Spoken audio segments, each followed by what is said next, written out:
할렐루야. 아멘. 옆 사람하고 인사 나눕니다. 한 주간도 주 안에서 승리하셨습니까? 따라합시다. 대속제일에 가져야 할 신앙의 태도. 대속제일에 가져야 할 신앙의 태도.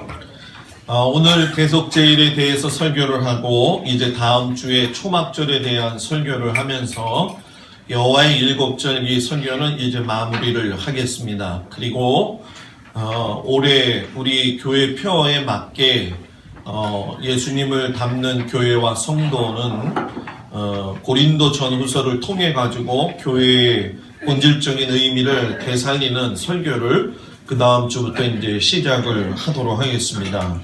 이제 책을 만들어 가는 과정 가운데 있는데 여러분들이 기도하시고 특별히 여호와의 절기를 통해서 여러분들의 신앙을 다시 한번 점검하기를 주의 이름으로 축복합니다.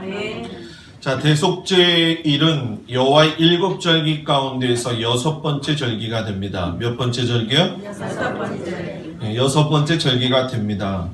나팔절이 7월 1일, 티실리월로 7월 1일이었을 적에 10일째가 되는 날이 바로 이 대속제일입니다. 대속제일이라는 게 구약에서 말하고 있는 의미가 무엇이냐면은 1년 동안 이스라엘 백성들이 하나님 앞에 지은 죄를 갖다가 사함받는 날입니다. 그래서 백성들도 마찬가지겠지만 이 대속제일을 주관하고 또 제사를 드리기 위해서 준비하는 대제사장에게는 참으로 중요한 날입니다. 얼마나 중요하냐면은 백성들도 깨어 있어야 되겠지만 대제사장이 대속제일에 제를 드리다가 죽지 않기 위해서 준비되어지는 여러 가지 과정들이 있는데 예를 들면 이런 것들이 있습니다. 두 사람의 제사장이 대제사장이 졸지 않도록 지킵니다. 왜 지키느냐? 내일 이스라엘 온 백성을 위해서 나라의 백성들의 그 모든 죄를 위해서 하나님 앞에 사함을 받는데 어찌 졸면서 제사를 준비할 수 있느냐? 그래서 하루를 그 밤을 꼬박 새게 만듭니다. 그리고 세마포 옷을 입고 기다리도록 하게 하는 것이 이 대속제일의 특징입니다. 저는 이 말씀을 보면서 여기서 무엇을 느꼈냐면은 목사들이 가지고 있는 직임이 얼마나 크느냐, 그리고 부모로서 가르치는 자들의 여러분들의 직임이 얼마나 크느냐라고 하는 걸 다시 한번 깊이 생각했으면 합니다. 백성들의 집중이 다 어디에 집중되어지냐면 대제사장에게 집중이 되어집니다. 대속제일에 하루에 한 번, 네 번을 들어갔다 오는 과정을 하는데 그 하나하나가 가슴을 졸이는 시간들이에요. 하루에 한 번, 네 번이라고 하는 개념을 여러분들이 잘 이해하지 못하기 때문에 이것을 쉽게 설명하면 이겁니다. 지성소에서 하나님을 뵙기 위해서 먼저 대제사장이 분향단을 가지고 들어가서 법궤 앞에서 향을 피우게 됩니다. 이게 한 번 들어가는 겁니다.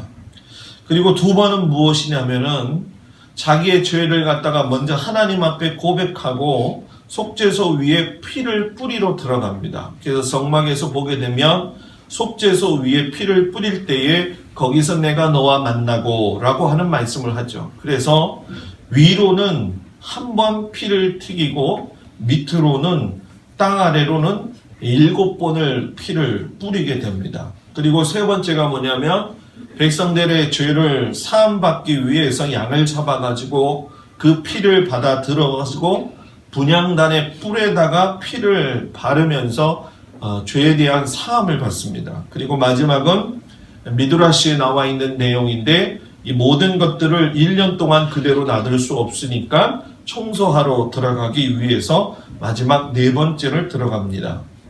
자, 이렇게 나팔절에 모든 것들이 과정이 끝나고 10일 후에 대속제일. 자, 이 대속제일이 되면서 백성들의 죄와 허물의 용서를 받고 난 다음에 5일 후에 바로 초막절이 시작이 되면서 초막절에 들어갈 수 있는 은혜를 경험하게 되는 겁니다.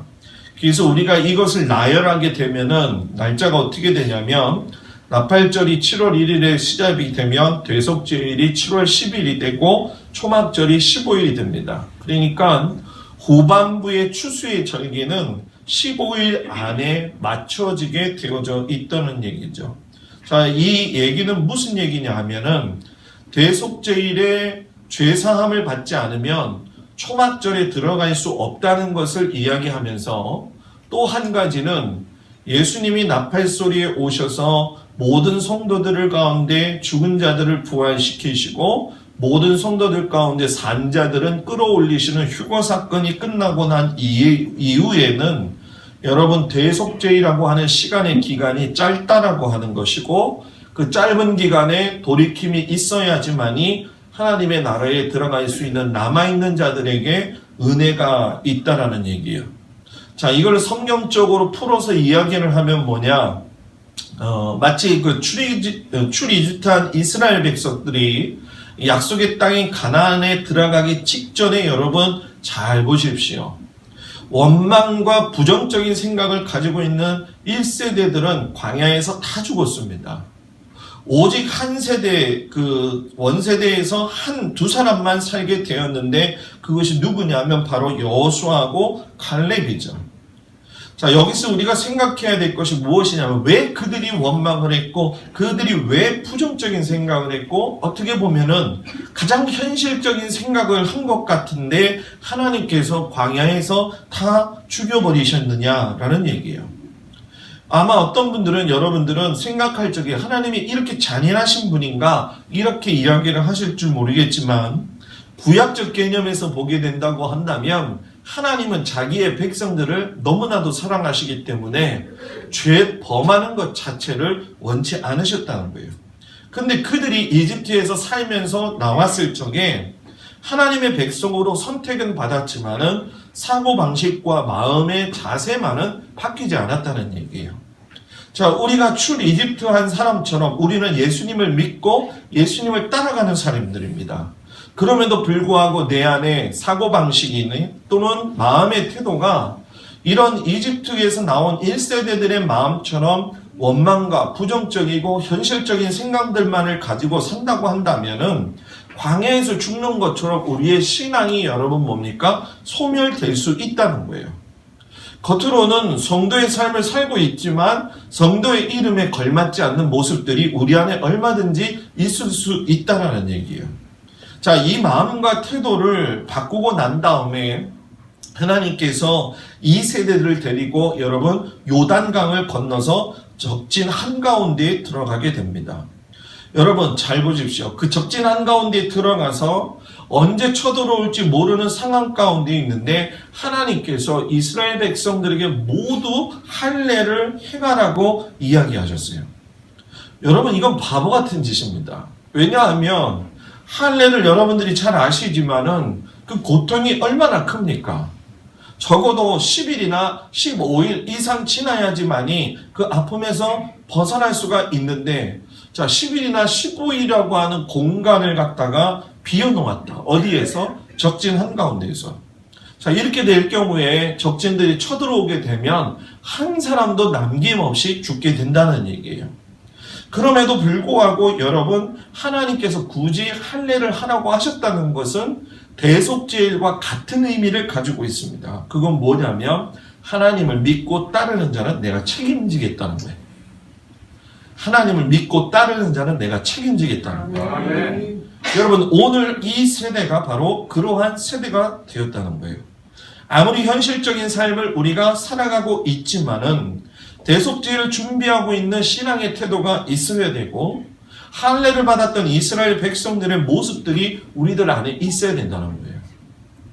우리가 신앙적인 모습들이 주님 안에서 이렇게 세워지지 않을 경우에는 결국 준비하는 모습들이 부족한 것이고 모든 사람들이 대속죄일의 죄를 사함받기 위해서 밖에서 기다리고 있었던 그 마음 졸이는 모습들이 우리 안에 있어야 된다는 얘기입니다.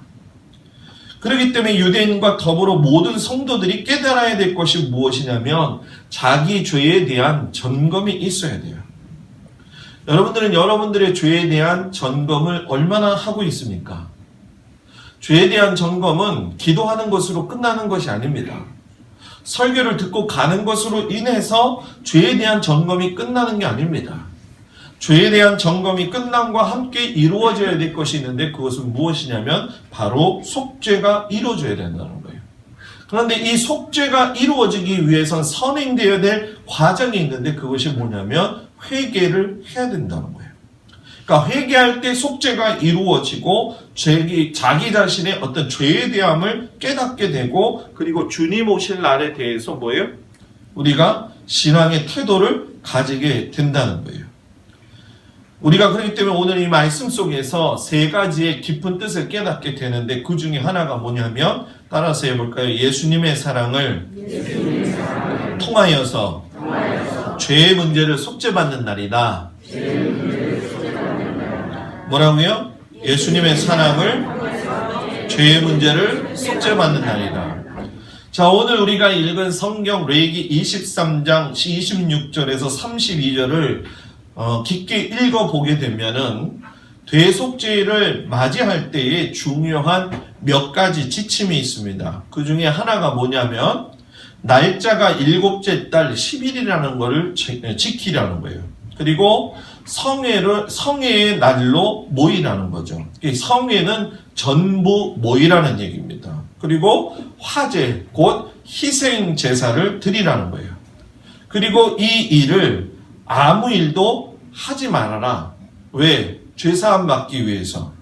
하나님 앞에 그리고 속죄해야 할 날이고 대대로 지킬 영원한 규례다. 이렇게 이야기를 했습니다. 여기서 중요한 게 있어요. 왜 대속죄일이냐라는 겁니다.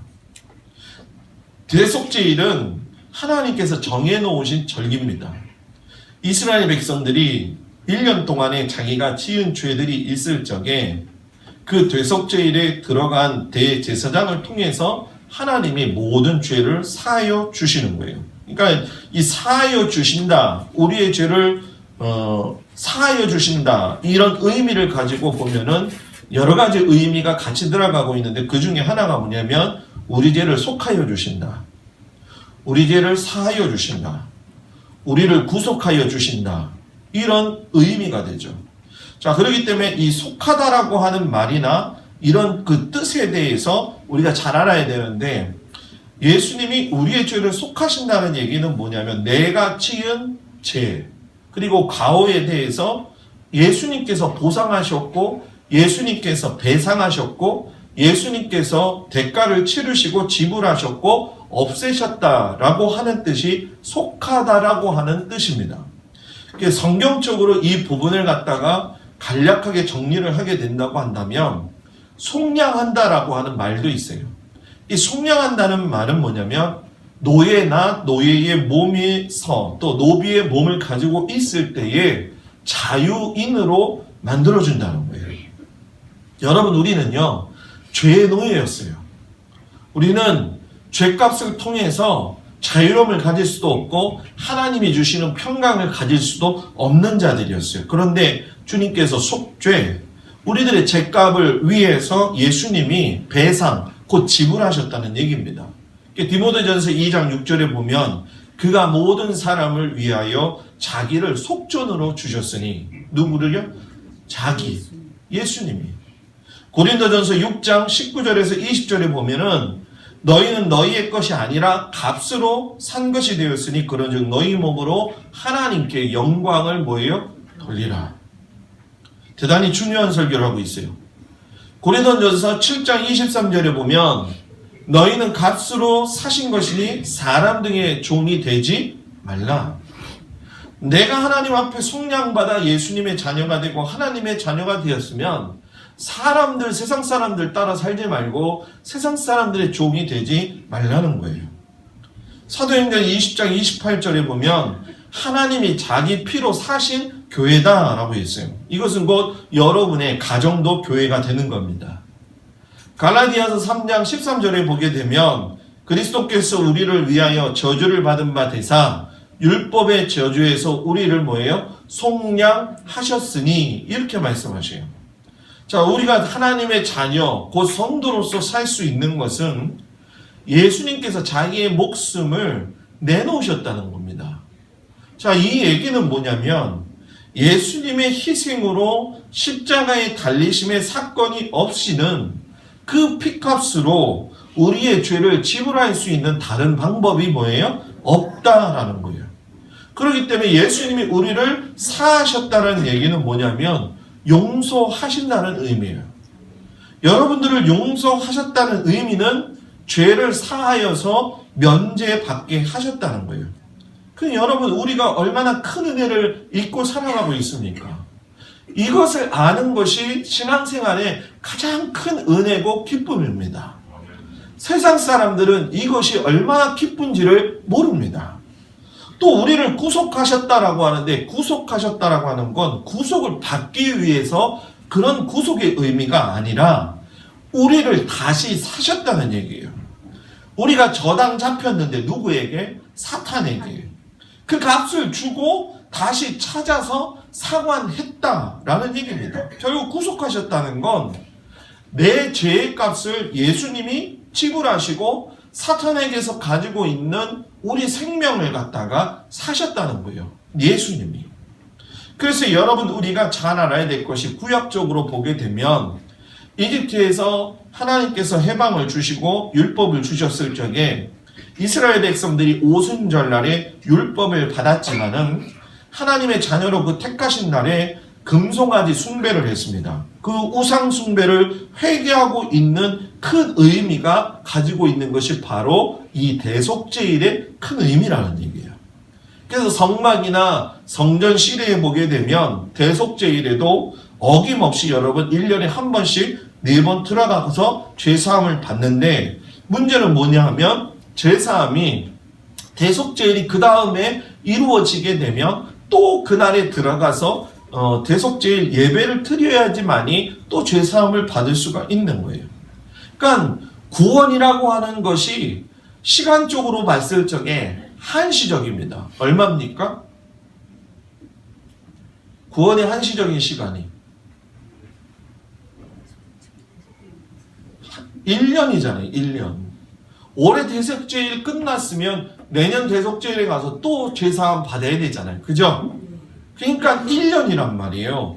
1년마다 계속 되풀이 되어야 되는데, 이제 하나님께서 약속하신 생명의 구원이 되시는 예수님이 십자가에 달려 죽으심으로 인해서 구원의 문이 활짝 열리면서 대제사장만이 들어갈 수 있던 지성소의 그 휘장을 갖다가 찢어 놓으심으로 인해서 독생자 되신 예수 그리스도의 이름을 믿는 자는 누구든지 멸망하지 아니하고 영생을 얻게 됐다.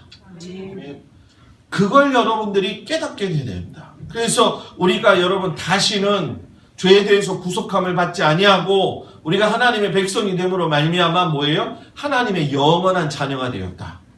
이 영원한 자녀가 된 것을 우리가 생각할 때 너무나도 은혜가 있지만 우리 안에 아직도 남아있는 습성들이 있는데, 이것을 결국 죽여갈 수 있는 순간순간은 아까 처음에 말씀드렸던 자기 죄에 대한 점검, 그리고 그것에 대한 회개가 있을 때에 성화되어져 간다는 거예요. 그래서 지금도 여러분들은 예수를 믿지만은 부족한 점이 많습니다. 저도 목사지만 부족한 점이 많습니다. 여러분들의 그 마음속에서도 아직도 치어 올라오는 마음이 나쁜 생각들이 있고 기질적으로나 성질적으로 좋지 않은 것들이 있다는 얘기예요. 근데 그거를 예수님의 말씀으로 예수님과 친밀한 관계를 갖고 예수님과 연합되어질 적에 변화될 수 있다. 변화되지 못하는 이유는 딱 한 가지밖에 없습니다. 그건 예수님과 연합되지 않기 때문에 그런 거고, 예수님의 말씀을 갖다가 깊이 새겨듣지 않기 때문에 그렇다는 거예요. 그러니까 어떤 사람들은 이야기하기를 그래요. 목사님, 사람은요 태어난 기질이 있고 성격이 있기 때문에 그거 절대로 못 바뀝니다 라고 이야기를 해요. 여러분, 그렇게 생각하면 안 됩니다. 믿음의 사람이 그 생각 가지고 있으면 베드로가 가지고 있는 기질이 바뀌었습니까? 안 바뀌었습니까? 바뀌었지만, 안 바뀐 것 같지만 바뀌어져 가면서 그 기질이 하나님이 기뻐하시는 기질로 바뀌었다는 거예요. 그러니까 성격대로 신앙생활을 하는 거예요. 성격대로 신앙생활을 하는데 다른 사람한테 뭐예요? 아픔 주지 아니하고, 다른 사람들한테 마음의 상처 주지 아니하고, 그 기질로 여러분 뭐예요? 성도들을 사랑하고 성도들을 위해 자신을 바쳤다는 거예요. 성격이 급한 사람이 있고 성격이 불같은 사람이 있고 아무것도 아닌 일에 노하면서 화를 낼 때도 있습니다. 여러분 그거를 하나님의 것으로 바꾸라는 거예요. 하나님의 것으로 바꿀 적에 세상이 돌아가는 것이 잘못됐고 세상에 이것이 잘못됐고 교회에서 이루어지는 이것이 잘못되었으니까 그 성격 가지고 하나님 앞에 헌신하라는 거예요. 그것이 하나님이 기뻐하시는 믿음의 삶입니다. 두 번째는 뭐냐? 따라합시다. 고통을 감수하며 구원의 완성을 이루어가는 날이다. 뭐라고요? 고통을 감수하며 구원의 완성을 이루어가는 날이다. 대속죄일에 대해서 말씀을 하시는데 이상하게도 하나님께서 여기에 스스로 첨가시키신 말씀이 있는데 뭐냐면 스스로 괴롭게 해야 할 날이다 라고 이야기를 하셨어요. 희한하죠? 왜 대속죄일에 스스로 괴롭게 해야 되느냐? 이 표현의 뜻을 보려면 시편의 말씀을 봐야 되는데 예를 들면 다윗 같은 경우입니다. 시편 35편 13절에 보게 되면 나는 그들이 병들었을 때 굵은 베옷을 입으며 금식하여 내 영혼을 괴롭게 하였더니 내 기도가 내 품으로 돌아왔도다. 이렇게 얘기를 해요. 자, 여기 보세요. 이스라엘 백성들 가운데 사울을 쫓던 사람들이 다윗을 갖다가 죽이려고 쫓아올 때에 도망 다니면서 하나님 앞에서 그 상황들이 얼마나 힘들었겠냐는 거예요. 그래서 이 다윗이 뭐라고 이야기하냐면 내 영혼이 괴롭다는 거예요. 그러는 내가 금식하며 기도할 적에 주님의 품 안에 하나님의 품 안에 들어간다는 거예요. 그러니까 자신의 영혼을 괴롭게 하는 것을 금식과 연결시켜서 이야기했다는 거죠. 또 이사야서 58장 3절에서 5절 사이에 보게 되면 이런 말이 나옵니다. 우리가 금식하되 어찌하여 주께서 보지 아니하시오며 우리가 마음을 괴롭게 하되 어찌하여 주께서 알아주지 아니하시나이까. 보라, 너희가 금식하는 날에 오락을 구하며 온갖 일을 시키는도다. 이것이 어찌 내가 기뻐하는 금식이 되겠으며 이것이 어찌 사람이 자기의 마음을 괴롭게 하는 날이 되겠느냐. 그의 머리를 갈대같이 숙이고 굵은 배와 재를 펴는 것을 어찌 금식이라 하겠으며 여호와께 연립될 날이라 하겠느냐. 여러분 우리는 사순절 기간 때문에 우리 고난 주간에 한 끼씩 금식을 하죠. 우리가 생각하면서 우리가 밥 비명으로 살아야 됩니다, 목사님. 저는 한 끼라도 금식 못하면 죽을 것 같습니다. 막 이러잖아요. 그죠? 여러분 금식은요 곡을 끊는 기도예요. 곡을 끊는 기도는 여러분 무슨 기도입니까? 죽기를 각오하는 기도입니다. 죽기를 각오하는 기도를 하나님이 안 드실 것 같습니까? 이 생각은 무슨 생각이냐면 내가 금식하지 못하고 금식의 어떤 정당성을 자꾸 부여하려고 한다는 거는 여러분 내가 하나님 앞에서 어떤 자기 방어적인 체계를 만든다는 거예요. 그 방어적인 체계를 만들면서 주님이 내 마음을 온전히 다스릴 수 있도록 사단과의 관계 속에서 여러분 뭡니까? 오늘 말씀하신 것처럼 니들이 어떻게 오락을 구하면서 온갖 일을 할 수가 있느냐? 응? 그게 내가 기뻐하는 금식이 되겠느냐? 너의 마음을 괴롭게 해라. 그러니까 금식은 마음을 괴롭게 하는 것과 똑같다는 거예요. 그러니까 지금도 여러분 이스라엘 백성들은요. 대속죄일에 너희의 마음을 괴롭게 하라는 명령을 따라서 금식하는 그 명령을 가지고 24시간 동안 금식을 합니다. 라마단 기간이 되면 이슬람 사람들도 동이 터오기 직전에 아침인지 점심인지 저녁인지 모르지만 하여튼간에 배가 그냥 너무 많도록 먹어놓고 나서 해 질 때까지, 해가 뜨고 나면 해 질 때까지 굶는 거죠. 그건 금식이 아니라 굶는 거죠. 그리고 해가 떨어지기 시작하면 먹기 시작하는데 뭐 난리가 납니다. 여러분들 중동 음식을 먹어보셔서 아시겠지만 이슬람 사람들이 먹는 것 가운데는요 엄청나게 단 음식들이 많습니다. 이 단 음식이 많다는 얘기는 뭐냐면 열량이 엄청 많다는 거예요. 그래서 해가 동트기 전에 엄청 먹어내가지고 뭡니까? 하루를 버팁니다. 이건 금식이 아니에요. 주님이 원하시고 주님이 말씀하시는 건 여러분 뭡니까? 우리가 금식할 때 너희들이 괴로워하며 주님 앞에 너희들의 그 마음을 죄 때문에 슬퍼하고 하나님 앞에 기도해라. 왜? 너희들의 속죄가 결정되는 날이기 때문이다 라는 얘기예요. 그러니까 대속죄일이라고 해서 그냥 속죄가 다 드려지는 것이 아니라 하나님이 명하신 규례대로 속죄의 과정을 돌아가야 된다는 거예요. 그러니까 이것을 나팔절과 여러분 얘기하면 뭐예요? 나팔절에 주님 앞에 휴고받고 또 올리움 받은 사람들이 성도들 가운데 남아있는 사람들이 있을 거라는 얘기입니다. 여러분 이건 굉장히 현실적이고 성경이 분명히 이야기하는 겁니다.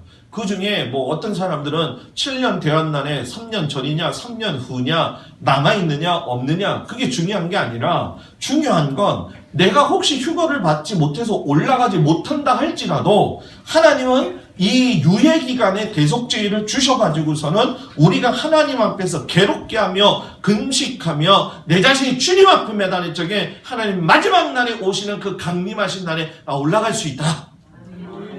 그러니까 한 번 놓쳤다고 해가지고 슬퍼하고 좌절해가지고 배교하지 말고 내가 못 올라간 것을 가슴 아파하면서 하나님 내가 주님 앞에 바로 서겠습니다. 회개의 기간을 가지고 나갈 적에 그 일이 이루어진다는 거예요. 이 일은 여러분 벌써 지금 이루어지고 있고 지금 이 시기가 바로 그 시기예요. 그래서 유대인들 가운데 변화가 확연히 드러나고 있는 것이 있는데 여러분 그들이 먼 곳에서 고토로부터 돌아오고 있다. 이런 얘기를 해요. 자, 고토가 뭡니까? 대대로 살던 곳이 고토예요. 지금 올해 여러분 작년에 프랑스에서 그 테러 사건 발생 이후에 프랑스에서 살고 있는 유대인들이 최고 많이 지금 이스라엘로 돌아가고 있어요. 자, 지금 이스라엘 백성들이 600만 명이 이스라엘 백성들이 살고 있는데 여러분 밖에 있는 유대인 디아스포라가 더 많이 있는 걸 보면은 아직도 진행이 되어서 오고 있다는 거예요. 그래서 이걸 뭐라고 이야기하냐면 성경적인 언어가 아니라 히브리적 언어로 보면 이게 알리아 운동이다 이렇게 얘기를 합니다. 이게 지금 본국에서 송환시키는 게 아니라 자기들이 자기 발 가지고 지금 이스라엘로 돌아가고 있어요, 여러분. 저쪽 동남아 쪽에서도 여러분 뭡니까? 므낫세 지파가 발견이 됐잖아요. 그래가지고 돌아가고 있다는 거예요. 자, 그럼 여러분들 왜 이 사람들이 돌아가고 있느냐? 여러분 잘 들어야 됩니다. 이 사람들이 유대인들이 돌아가는 건 하나님은요 이스라엘의 온 역사에 이스라엘이 온 인간의 역사의 눈동자가 됩니다. 그렇기 때문에 유대인들을 절대로 하나님이 버리지 않으셔요. 분명히 유대인들을 구원하시는 날이 옵니다. 그 날이 언제가 되느냐? 이들이 예수님을 인정하는 날이에요. 그 예수님을 인정하는 사람들이 바로 메시아닉 주들이고 지금 그들이 얼마 되지 않지만 그들 가운데에서 복음이 전파되어지고 있다는 사실은 대단히 중요하다는 거예요. 분명히 주님은 말씀하셨어요. 내 복음이 땅끝까지 전해져야지 내가 온다고 하셨어요. 자, 그 땅끝은 여러분 바로 누굽니까? 바로 이스라엘에서 시작이고 이스라엘에서 끝입니다. 이스라엘에서 예수 믿는 사람들이 많아지고 복음이 확장되어졌을 적에 주님이 오신다는 거예요. 그런 일들이 지금 벌어지고 있다라고 하는 사실을 여러분들이 알기를 주의 이름으로 축복을 드립니다. 여러분 6월절 이후에 이스라엘 백성이 오순절 날에 시내산에서 토라를 받고 하나님의 백성이 되었는데도 산 밑에서 여러분 언약을 가지고 내려오는 모세를 위해서 기도하기보다는 금송아지 우상을 만들고 하나님의 언약을 파괴시켰죠. 이게 여러분 구약의 오순절의 사건의 잘못된 겁니다. 그러면 신약의 오순절 사건의 잘못은 뭡니까? 성령을 받았음에도 불구하고 성령을 뭐예요? 속였다라는 거예요. 여러분 오늘날 교회에서 왜 성령을 속이냐는 거예요.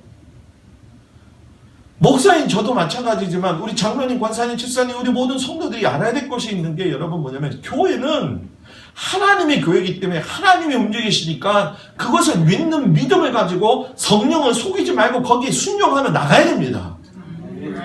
그것이 교회가 되었든 가정이 되었든 성령께서 움직이실 적에 그 일에 내가 쓰임받는 것이고 내가 한계를 긋지 아니하고 하나님 앞에 나아가야 된다는 거예요. 그것이 괴롭도록 금식하고 기도해야 될 문제라는 거예요. 마지막으로 여러분 따라합시다. 이것만은 속죄받아야 된다. 대속죄의 과정 속에서 보면 여러분 두 가지가 핵심입니다. 하나는 뭐냐면 국가적인 차원에서 속죄를 받아야 됩니다. 출이집트 역사가 있고 난 다음에 이스라엘 백성들 탈출만 이야기하는 사건이 아닙니다. 히브리 민족이 하나님의 민족으로 바뀌는 아주 중요한 사건이죠. 여러분, 내가 예수님을 몰랐을 때 저질렀던 삶의 어떤 생활과 태도, 여러분 뭐 우리가 술 마시고 담배 피고 이런 것들의 뭐 어떤 그 수준, 또 뭐 요즘 젊은이들이 뭐 보니까 뭐 세상에 나가서 살고, 이거 여러분 참 안타까운 일이죠. 왜? 지금이 어느 시기인지 그들이 모르니까 목사님 입장에서는 저는 안타까워요. 근데 더 안타까운 건 뭐냐면 성도들이 이 사실을 모르고 있다는 거에 대해서 더 안타까운 거예요. 그래서 유대 민족이 죄 지은 것을 모세가 대표해서 하나님 앞에 나아가가지고 중보 기도할 적에 하나님이 금송아지의 사건을 갖다가 무마시키셨어요. 그 출애굽기 34장 9절에 보면은 주여 내가 주께 은총을 입었거든. 이게 모세의 기도입니다. 원하건대 주는 우리와 통행하옵소서. 이는 목이 뻣뻣한 백성이니이다. 우리의 악과 죄를 사하시고 우리를 주의 기업으로 삼으시옵소서. 내가 하나님의 자녀가 됐는데 내가 목이 뻣뻣한 백성이 됐습니다. 내가 주의 은총을 입었는데 내가 악 가운데 있습니다.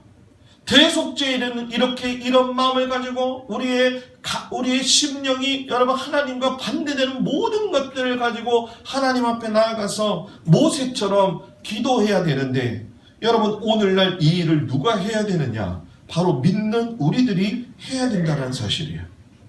이 나라와 이 민족을 위해서 기도해야 된다는 거예요. 대속죄의 의미는 우리가 이 땅이 교회가 썩어가고 있고 목회자들이 잘못됐고 뭐 교인들이 맨날 분열되어지고 이거 얘기하지 말고 이것이 하나님의 뜻이 아니라는 걸 우리가 알고 이것을 위해서 하나님 앞에 기도하고 이것을 위해서 주님이 가슴 아파하는 걸 내 마음속으로 느끼면서 괴롭게 될 적에 주님이 나라를 긍휼히 여겨 주신다는 거예요. 아멘. 여러분 우리나라는요 역사와 사람들을 주관하셔서 일제 치하에서 독립하게 되고, 또 오늘 오후에 이제 주기철 목사님의 일사각오라고 하는 영상을 제가 이번 주에 봤는데 성탄절에 이걸 KBS에서 했더라고요. 근데 제가 그걸 못 봤어요. 근데 이걸 보는데 너무 은혜가 돼서 오늘 오후 예배 때는 우리가 이걸 보자. 일사각오 보고 싶은 분이 한 분밖에 없던 걸로 아는데 또 두 명만 보고 다 못 본 것 같아요. 여러분들 한번 보십시오. 주기철 목사의 그 일제 치하에서 일어났던 거. 그런 죽음 가운데 6.25 사변이 일어났어요. 폐허가 된 이 나라가 여러분 세계 최고의 국가가 됐습니다. 여러분 우리 70년대 80년대 좀 생각해 보십시오. 일본 가서 사갖고 온 게 뭡니까? 밥통하고 다리미 사왔습니다. 그죠? 무조건 일본 간 사람은 밥통하고 다리미 갖고 오면서 내가 해외여행 갔다 왔다고 자랑합니다. 여러분 이제는요 거꾸로 됐습니다. 우리나라는요 첨단 IT 기술이 최고입니다. 우리나라의 핸드폰을 갖고 싶어하고 우리나라가 맞는 것들을 갖고 싶어하는 게 요즘 세상의 현실적 상황이에요. 그런데 여러분 이런 상황 속에서 우리가 너무나도 자만하고 독설적이고 또 하나님의 공의가 사라져가지고 억울한 자들의 소리를 듣지 아니하고 선교와 전도의 일에 애쓰고 수고하지 않고 우리가 선교하고 전도하는 게 여러분 기껏 가가지고서 돈도 붙여주고 이겁니까? 우리가 착하고 우리가 맡은 선교지를 위해서 얼마나 기도해야 됩니까? 예? 마지막 때에 살고 있으면서도 무감각하고 마음과 몸에 와닿지 않는 이 사실, 북한에 있는 이 통일을 위해서 복음 전파, 인권 유린을 회복하는데 지금 우리나라 사람들이 통일을 원하느냐고 물어봤더니 뭐라고 이야기하냐면 통일을 원하지 않습니다 하고 젊은이들이 대단히 우선적으로 제1위로 삼고 있다는 거예요. 하지 맙시다. 왜? 우리가 이걸 왜 감당해야 되냐는 거예요. 소수의 사람들이 지금도 눈물을 흘리면서 북한의 인권 유린을 놓고 기도하고 있는 이 시대에 목사와 성도들은 더 이기적이 되고 세상 사람들 돌보지 않고 성도들끼리 서로를 공경하고 서로를 갖다가 존대하지 아니하고 대형화되는 것만큼 세상을 감당하지 않고 어둠 밤에 항해하는 배들을 위한 등대의 역할을 감당하지 않고 있는 이는 이 땅을 보면서 피를 토하면서 기도해야 될 때가 지금 이때다. 지금 이때다. 그리고 하나는 여러분 나의 죄를 영원히 속죄받아야 된다는 거예요. 대속죄일에 돌아가신 예수님은 대속죄일에 죽은 양의 모습은 우리 예수님의 분명한 예표입니다. 여러분 우리가 이제는 짐승피로 하나님 앞에 예배드리지 않습니다. 지금 짐승비로 예배를 드리기 위해서 회복하기 위해서 이스라엘 백성들이 하는 것이 무엇입니까? 바로 제3성전입니다. 제가 요즘 제3성전 공부하면서 더 느끼는 게 뭐냐?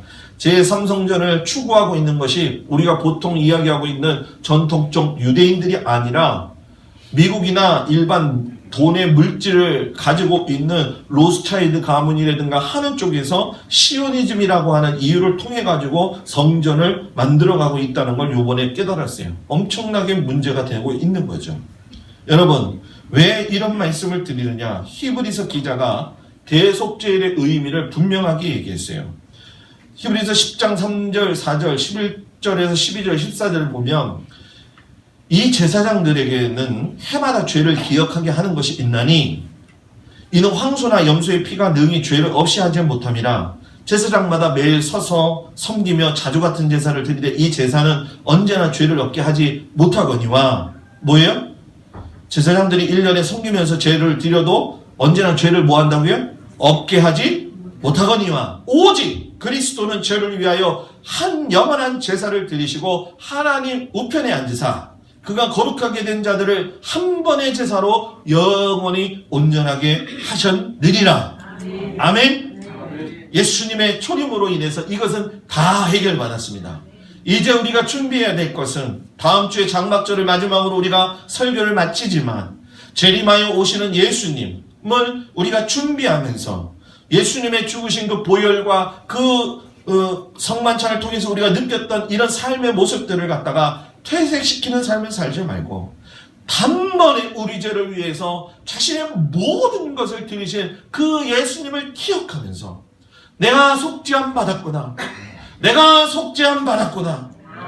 이 속죄함을 가지고 살아가셔서 세상 가운데서 승리하는 여러분과 저가 되기를 주의 이름으로 간절히 축복을 드립니다. 우리 다같이 일어서서 기도하겠습니다. 은혜로우신 아버지 하나님, 우리 성도들 위하여 축복 기도합니다.